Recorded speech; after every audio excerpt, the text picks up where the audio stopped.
previous lecture we discussed inner product species. So let us quickly revise what we discussed in previous lecture, and then I will start today lecture. So in the previous lecture we discussed basically complex valued inner product space, which is a kind of generalization of real valued inner product space. So in fact we can take here either R or C, right? Real or complex number, depending on we have real or complex inner product space. And when we take real inner product space, this property is nothing but symmetric. But here we are taking conjugate symmetric. So example, we discussed that if we have Rn or Cn, then we can define this inner product over that, and then we discussed that one lemma uh, which is useful to define inner product on continuous functions. So for the continuous function, we'll consider this particular inner product. So if we have a continuous function from over closed interval 0, 1, which is taking values in real or complex number, for such functions, so basically here we are taking f is a function from closed interval 0, 1 to R or C.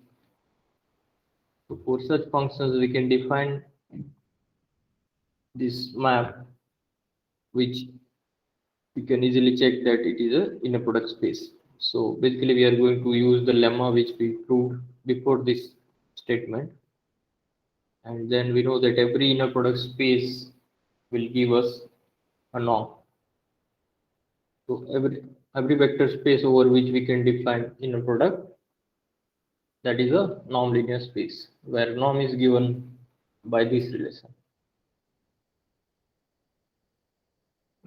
So in particular over C01 with respect to the inner product which we considered just now, the norm, corresponding norm is this one.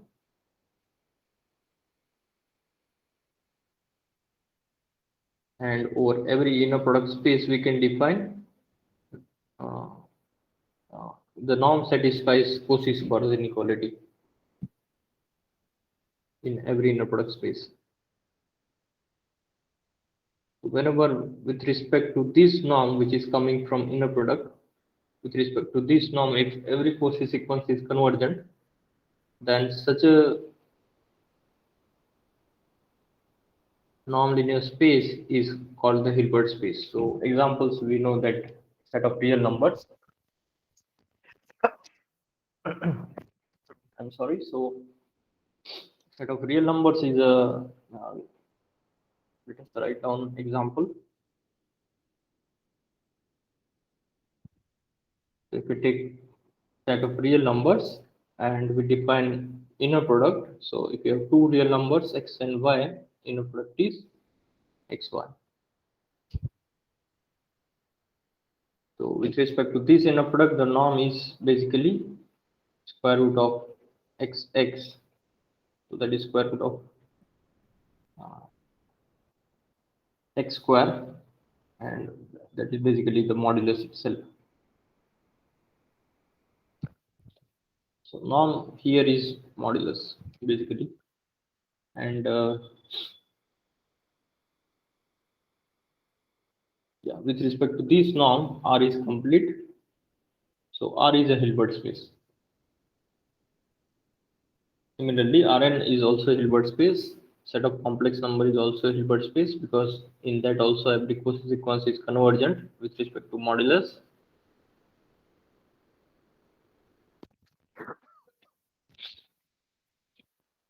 Yeah, so let us see what are the examples of matrix spaces. Yeah, so we'll come back over these things later on when we'll discuss inner product spaces.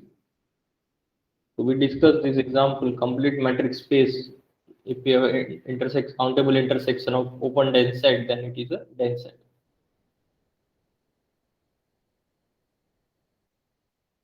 So proof we discussed in the previous lecture.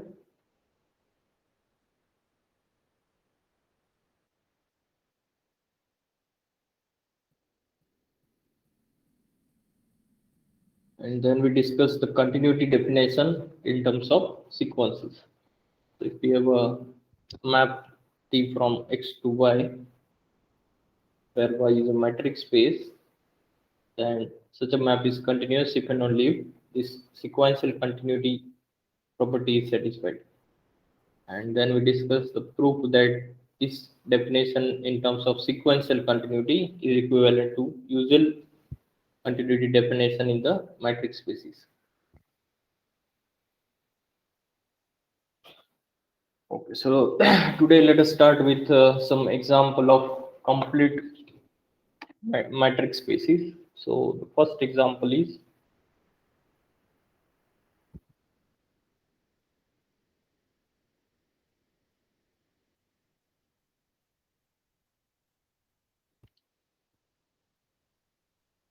Kn. So what is Kn? Kn is basically, if we take K to be set of real numbers, so that means it is Rn, or if we take K to be set of complex number, it is Cn. So we want to show that Kn, that is n tuple of real or complex numbers, is complete. So Kn is complete matrix space with respect to D2 metric. So D2 means our usual standard matrix, that is Euclidean matrix. So to prove it is a complete matrix space, we know that the definition is every Cauchy sequence should converge, right? So let us start with the Cauchy sequence in Kn. So we know that the elements of Kn are n tuple of the elements of K, and then we know that K is complete, right? Set of real number or set of complex number is complete. That we already know from real analysis and complex analysis. So we'll use that fact to show that n tuple of real or complex number is complete. So that is what we are going to show now. So let us start with the sequence. So let xk, if we take elements of kn, that means it is a n tuple, right? So each element xk is has n components. So xk1, xk2, xkn. So these are the coordinates of xk vector in Kn. So each element of Kn is of this form, right? And we are assigning xk for every k, every natural number k. So consider, suppose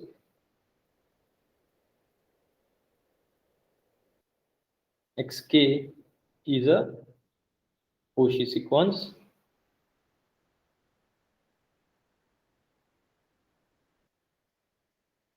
of elements of Kn with respect to D2 metric. So whenever we discuss the sequence is Cauchy or convergent in metric space, it is important that which metric we are considering. So in this example, we are considering D2 metric.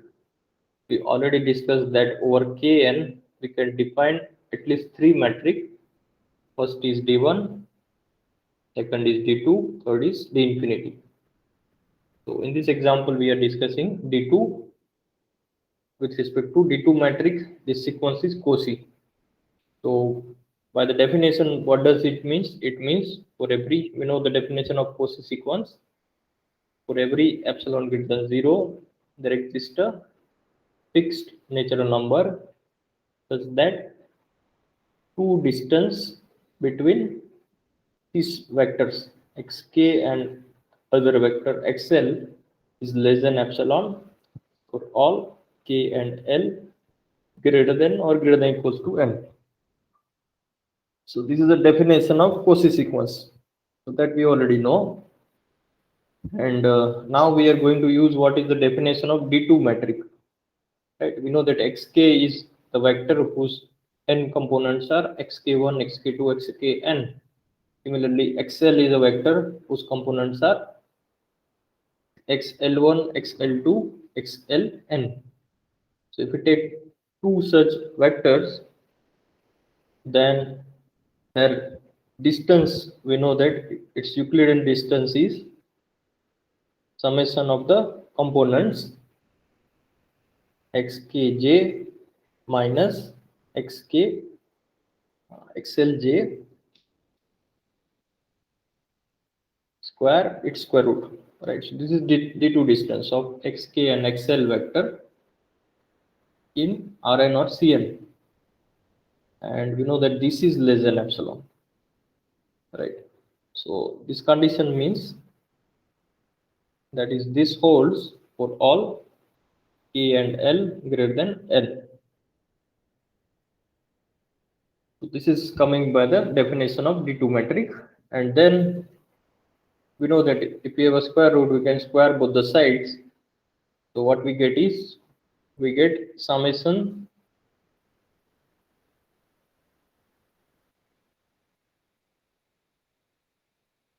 is less than epsilon square, and then we know that these all are square terms. So therefore, if you take any fixed j, then this square is less than or equals to summation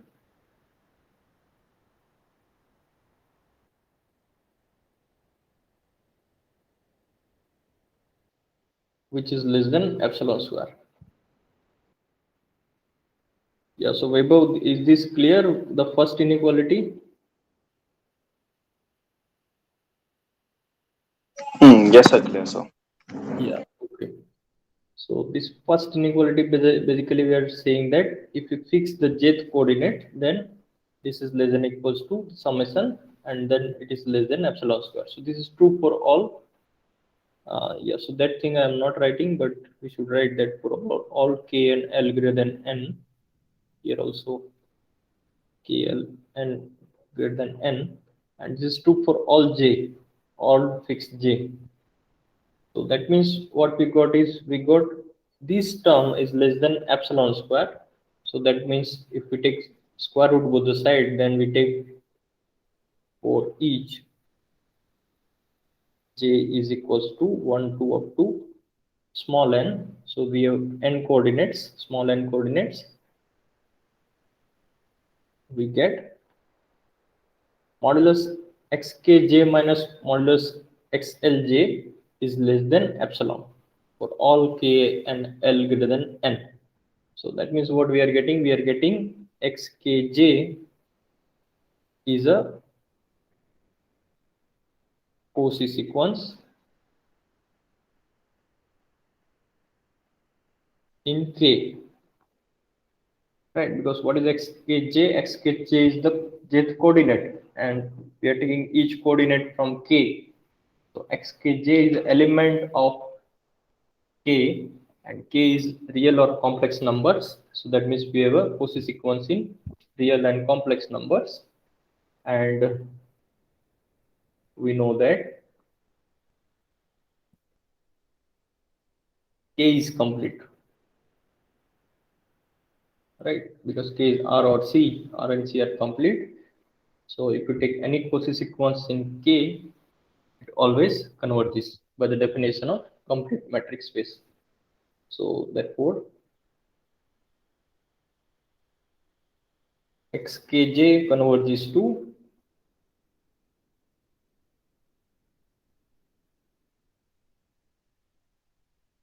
an element of k, because k is complete, which we denote by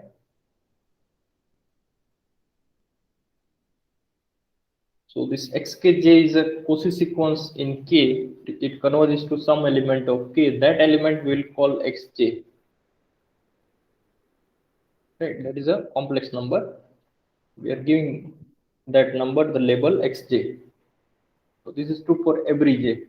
J is equals to 1 to n. So that means for each coordinate sequence, we are getting one number from K, so such that xkj converges to xj, right? Because xkj is a consequence of complex number. So now since it is a consequence of complex number and it converges, so we'll get a epsilon and natural number. So let us fix that natural number. So for every epsilon greater than 0, there is some natural number depending on which coordinate we are taking, which j we are taking, such that xkj converges to xj. So that means number of these two is less than epsilon, right? So this is less than epsilon for all k greater than ng.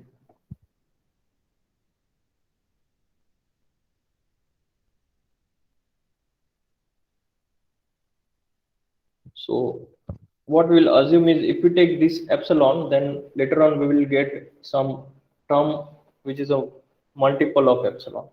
What we'll do is instead of taking epsilon, we'll take epsilon by root n, where n is a fixed number. So what is this n? Small n.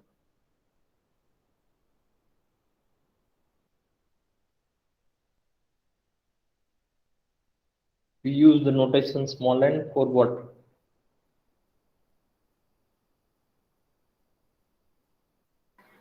Natural number. Yeah, natural number is obvious. We are taking kn basically. We are taking n tuple of k. So that k we are taking, that n we are using here. So for example, this is R2 or R3, then n is 2 or 3, right? So n is fixed here. So that n coordinates we are taking, so that n is this one. It is a natural number, that is correct.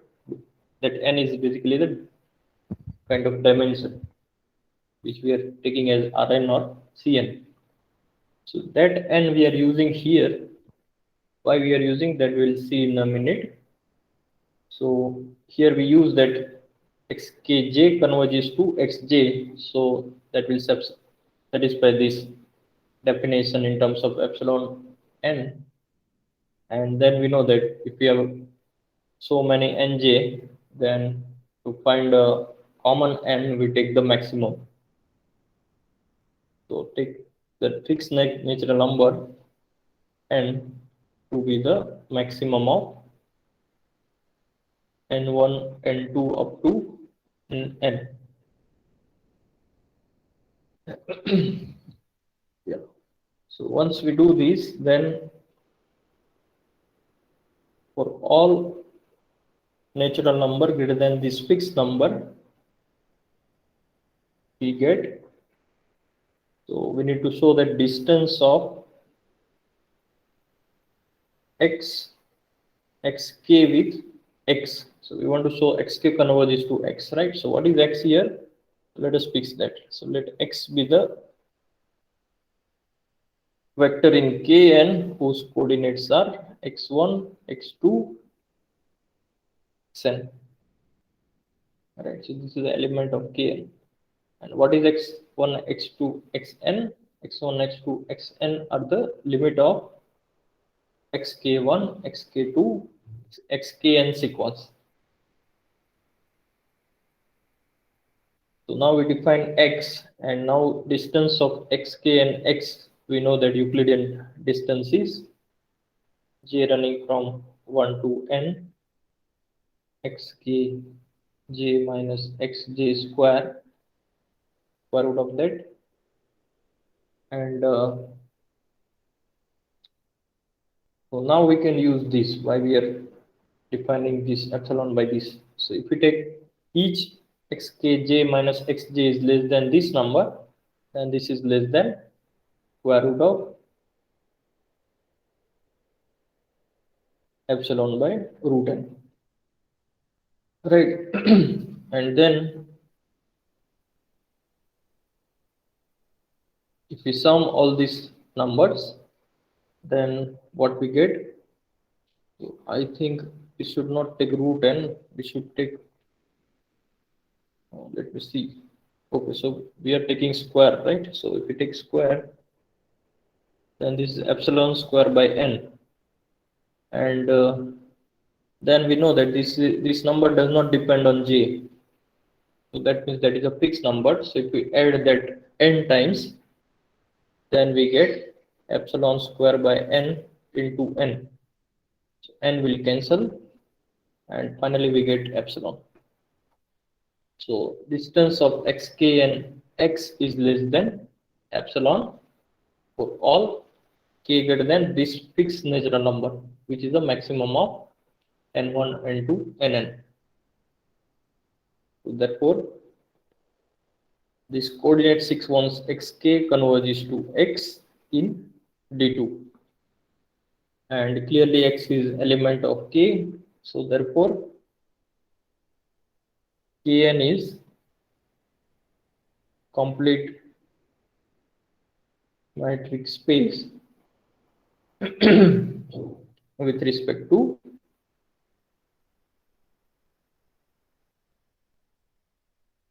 D2. So this is what we have proved, that Kn is a metric space with respect to 2 norm. This is bigger, so I don't know. Let me start with here. Yeah. So again, what we have done, basically we have started with the sequence in n coordinates. So that has given us corresponding sequences in single coordinates. The corresponding sequences in single coordinates converges to x1, x2, xn, right? Because k is complete, and then we use that each coordinate converges to x1, x2, xn, then the original sequence xk converges to x. X has coordinates x1, x2, xn. So basically we have shown that Rn and Cn is complete with respect to Euclidean metric. So the proof is similar for the other metric d1 and d infinity. So that I will give an as exercise, that Kn is complete with respect to d1 and d infinity metric. So first you show that Kn is complete with respect to d1 metric, and then you show that Kn is complete with respect to d infinity matrix. So here also what you will do is you will start with sequence in Kn, then you will prove that each coordinate wise sequences converges to a number, and then that information you use using the d infinity and d1 matrix, you show that the original sequence converges to that particular x.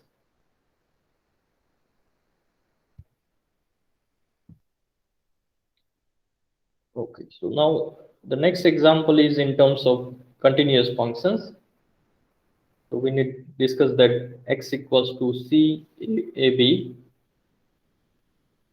So that is the set of continuous function over closed interval, closed and bounded interval. Then x is a metric space which is complete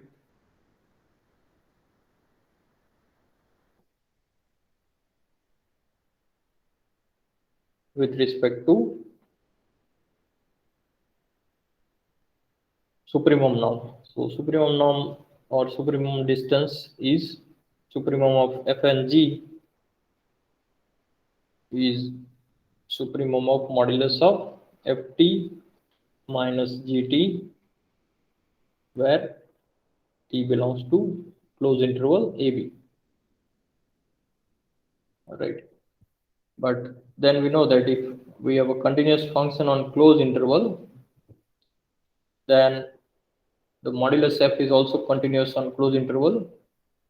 So it attains its maximum value. So since it attains its maximum value, instead of supremum, we'll take the norm to be maximum itself because it assumes the maximum value. And the corresponding norm is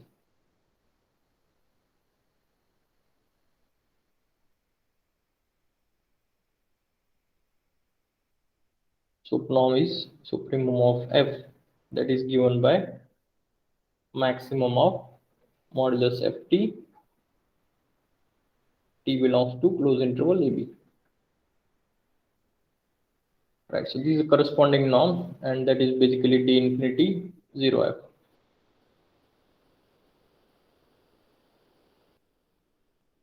So I mentioned earlier also that whenever we have a vector space,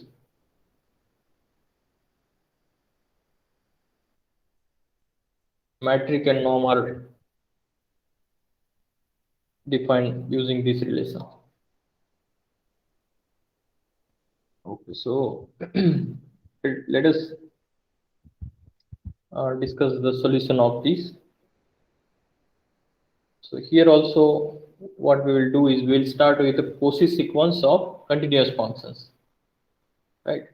So f1, f2, fn we will take, which is a sequence of functions, and then we know that the each function is, so basically each function is from closed interval ab to r or ab to c, right? K valued continuous functions on closed interval ab. So k is complete, that we will use again here to show that, to define a continuous function which is a limit function, and then we will show this. Yeah, so it is easy to check that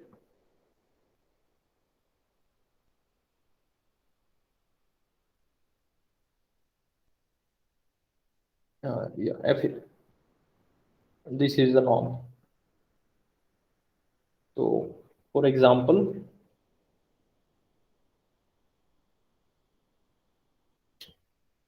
to check the triangular inequality,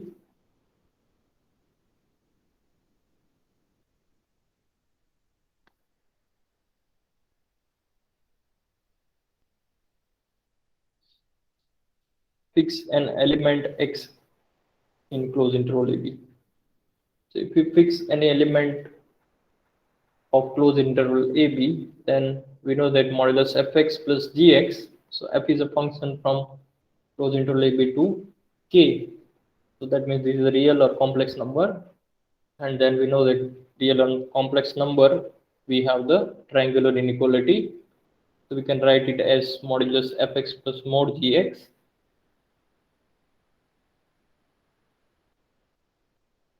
and then we know that each value mod x is less than equals to maximum of modulus f function.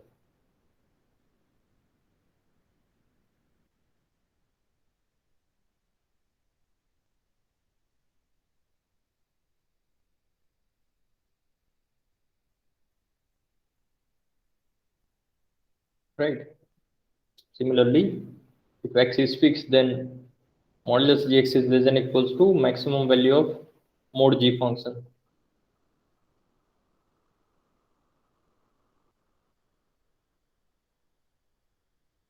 Yeah, and then what is this? This is basically subnorm of f, right? And this is subnorm of g, sup or max norm, you can say.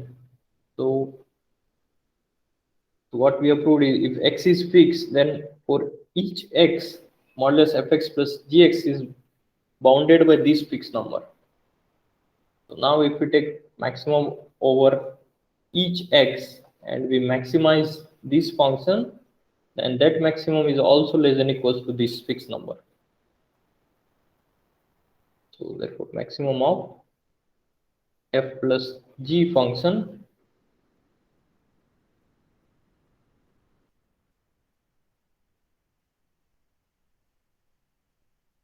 is less than equals to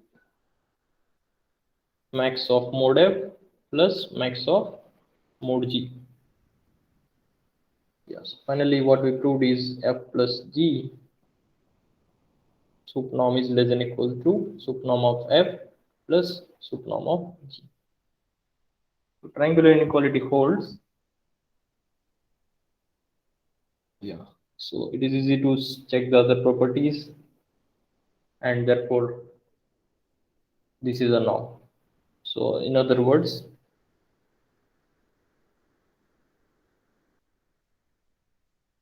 so if this is a norm, then corresponding we have a metric.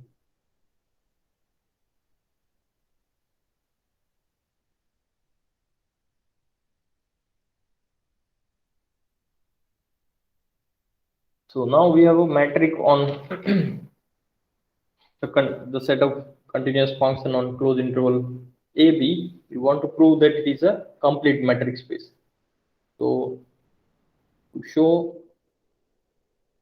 CAB with the sup norm is a complete metric space or complete norm linear space. So if you want to check metric space, we will consider the distance. So this is a complete metric space. We start with a Cauchy sequence. So let us say the Cauchy sequence is xm.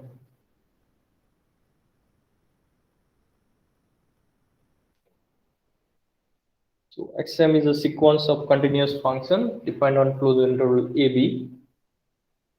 So since this is a Cauchy sequence, let us use the definition. For every epsilon greater than 0, there exists a fixed natural number such that whenever distance of xm with xn is less than epsilon for all m and n greater than equals to this fixed number n. And we know that the matrix is max metric, so that means it is maximum of modulus of xm t minus xn t, right? Because x we have already used, so we are using t variable where t is in the closed interval AB. Yeah, so this is less than epsilon for all m and n greater than equals to n. If this is true, then again here also we can write that xmt minus xnt for some fixed t is less than equals to maximum, right? So let us say some t naught, because this is maximum, and then we get a corresponding value wise sequence. So that we are going to use it here. Use a fixed point in the closed interval. Then from the same thing, what we get is for every epsilon greater than 0, there is the same n will work for xm t naught minus xn t naught. So this term is less than equals to sup norm of xm and xn, and then we know this is less than epsilon.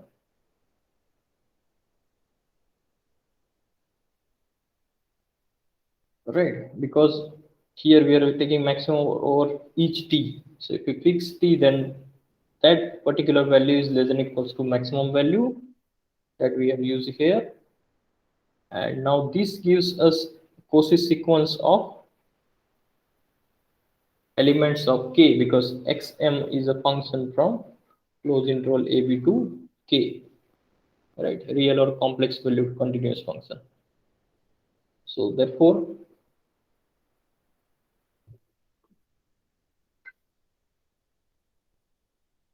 xm t naught is a Cauchy sequence in K,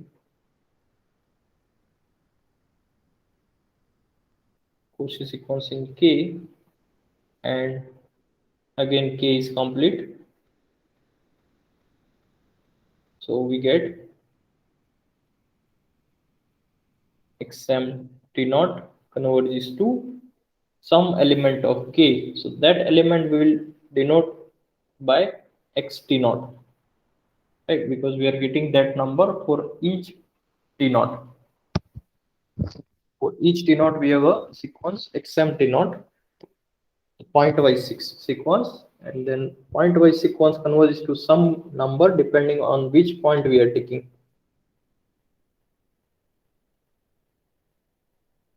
So now that this thing we'll use here, let us call this star. So using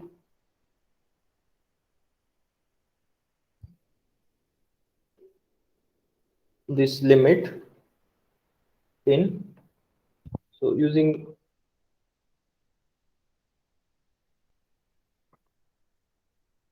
limit n converges to infinity in the equation star, what we get, if we use n approaches to infinity, right? So here the number is not important, whether we take m or n, doesn't matter. So if we are taking n tends to infinity, we need to take the sequence corresponding to that number. So if we take n tends to infinity, this sequence will converge to x t naught.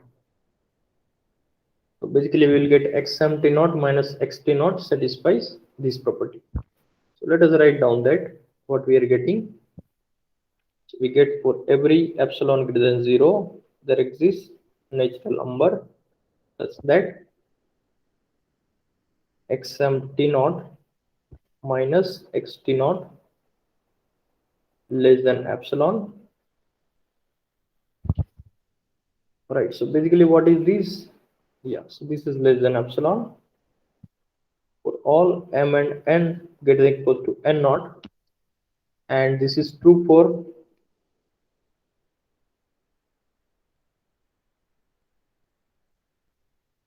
each t naught in closed interval AB, right? So that means this natural number is not depending on t naught.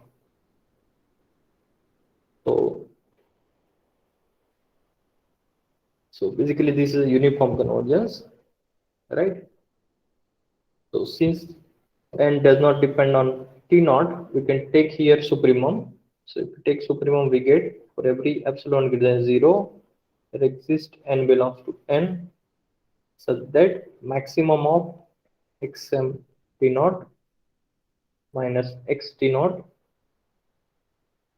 less than epsilon for all m and n greater than equals to n naught. So essentially what we are getting is the infinity distance of, yeah. So therefore xm is basically converges to x in the infinity norm.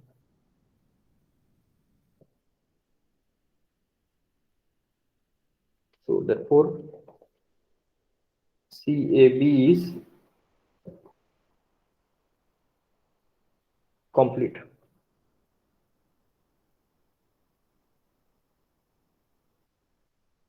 With respect to the infinity metric. Yeah, so so the infinity metric is with respect to that this CAB is complete. So now you can take this as an exercise. So is CAB with respect to one norm. So complete. So what is the one norm? Do you remember? We defined another metric or norm on the continuous functions.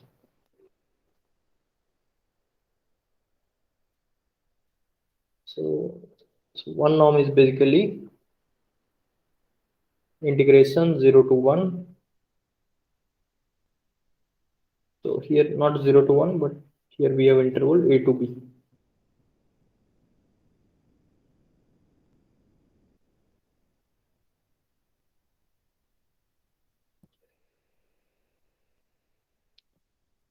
All right, so one means yeah, just a symbol. If you just take this as a norm, with respect to this norm, whether CAB is complete or not. So that is a question. So you read about this in some functional analysis book, you will get answer of this.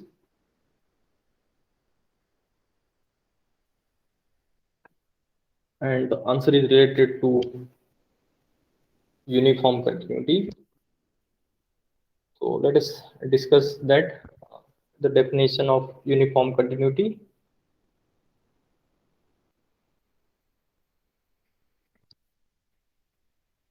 So a function f from a subset of R2 y. So what is y? Y is a metric space. So if you have such a function, then such a function is called uniformly continuous. In fact, we can define over any subset of Rn in general. So such a map is called uniformly continuous on the domain if we have the definition of uniform continuity in terms of sequences. So that says distance of, let us take it as a capital F function. So distance of fx, fun with fvn converges to 0 whenever we have sequences un and vn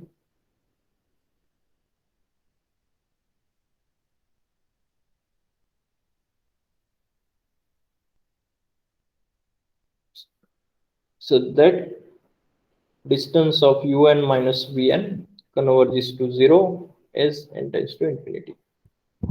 So what does this say? This says that if we have a function which is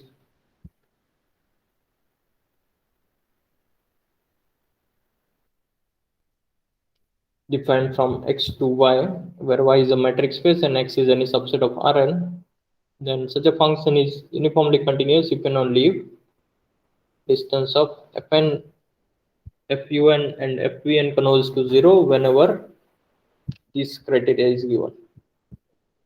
Right, so un and vn approach is the difference approach is to 0.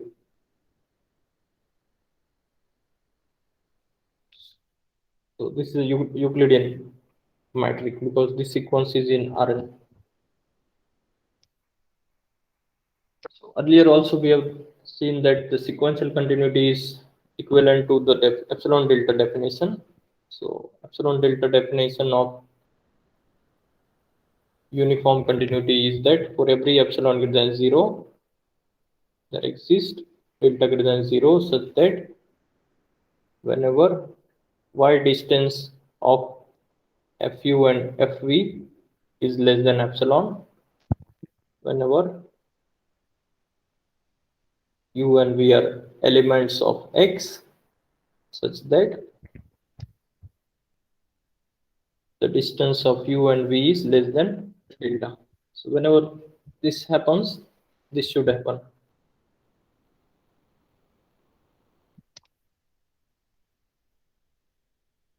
So we discussed already the sequential continuity and the other continuity is equivalent in last lecture. So this I'm giving as an exercise that these two definitions are equivalent. So one way it is trivial, if you remember the last lecture, if un minus vn converges to 0, then we will get some fixed natural number such that un minus vn is less than delta, and then whenever it happens, the corresponding fun fvn sequence converges to 0. So one way it is trivial, and the other way you need to use the negation statement.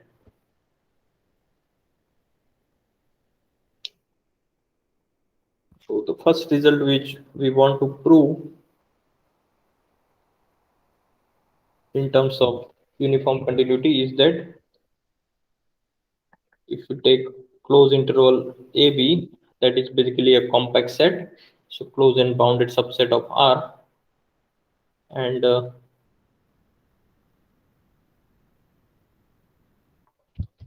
if you take any metric space Y, and if we have a function from closed interval AB to Y, which is continuous, then F is uniformly continuous. Every continuous function on the compact set is uniformly continuous. So to prove this, we shall start with assuming that f is not uniformly continuous.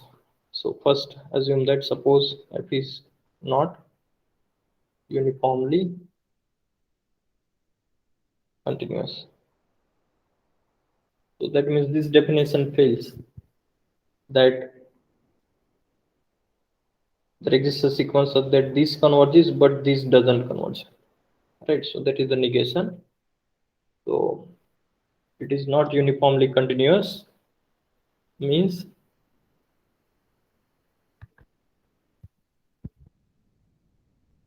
there exists a sequences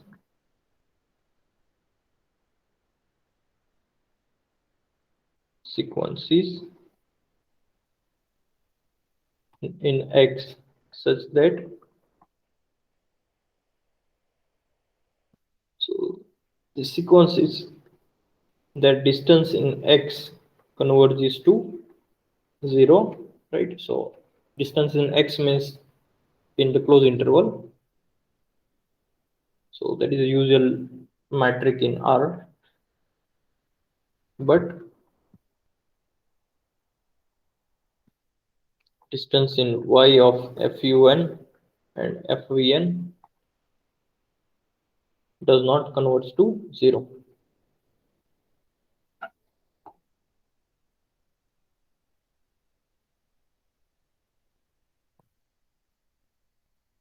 Yeah, so it doesn't convert to 0 means what?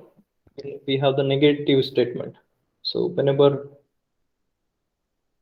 some sequence doesn't convert to 0, that means for every epsilon greater than 0, we have the negation there exists epsilon greater than 0, so that for all number n, so instead of fixed number, for every n, we have distance of this fvn is not less than epsilon. So not less than epsilon means greater than equals to epsilon, and this holds for all n is greater than equals to small n, right? Usually we take these, but this hold for some n.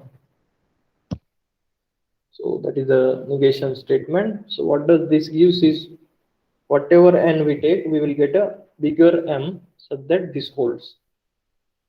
So whenever such a thing happens, we can construct a subsequence, right? So subsequence, we know that we need to select the natural numbers in the increasing order. So therefore, for every epsilon greater than 0, we get n1 using this, we get n1 less than n2 less than n3 less than so on, such that this property is satisfied by the corresponding sequence. So we get distance between f u and k and f v and k is greater than or equals to epsilon for all natural number k. So we get two subsequences u and k and v and k of un and vn, and then we know that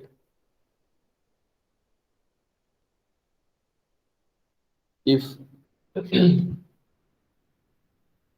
if we have a, so these two are sequence in x, so note that every subsequence itself is a sequence. So u and k and v and k are subsequences in x. So in x, which is a closed interval ab, which is compact,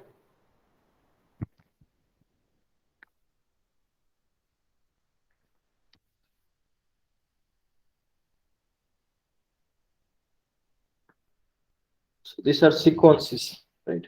So sequences in a compact set, we can always find a subsequence which is convergent. That is a property of compact set. So therefore there exists subsequences u and kj and v and kj of u and k and v and k respectively, such that so these two sequences are convergent. But what we know is that in matrix un and vn converges to 0. So that means if un converges to u, then vn must converge to the same number using this property. So what we get is u and k converges to u and v and kj, which is a convergent subsequence. It also converges to same number. Why? Because mat distance of un with vn goes to 0 as n tends to infinity in x. So these both subsequence converge to the same number. So this is a contradiction.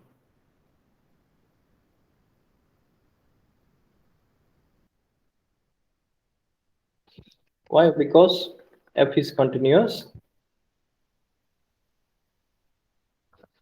So if these two sequences converge to u, then f of u and kj converge to fu, and f of v and kj converges to fu. Right? Because both the sequence converge to u. So if we apply f, since f is continuous, we will get this by the sequential continuity, which contradicts double star. So what is double star? Double star is this is greater than or equals to epsilon.